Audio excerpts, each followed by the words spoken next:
Welcome to the Tech Egg. Don't get scrambled. Enjoy the video. You'll begin by powering everything and confirming essentials. Plug in your Google TV device and turn the TV on. Make sure the device is visible on screen. Insert fresh batteries into the voice remote and check polarity. Weak cells cause pairing failures. Once done, move within 3 meters of the dongle so Bluetooth signals are strong. Make sure your TV input is set to the Google TV HDMI port. This alignment prevents missed prompts during the next pairing sequence. You now initiate the actual pairing. Press and hold the home or assistant button on the voice remote for 3 to 5 seconds until the LED blinks or an on-screen prompt appears. This engages Bluetooth pairing. When the on-screen dialog shows available remotes, select the one matching the model listed on the remote or package.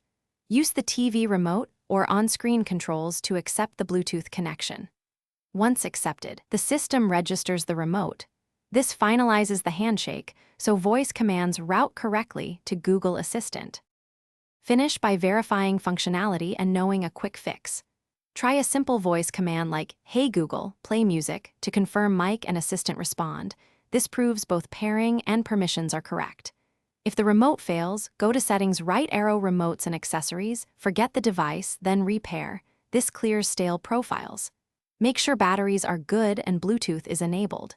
If problems persist, restart the Google TV device. And as a last resort, perform a remote factory reset or device reboot to restore normal operation.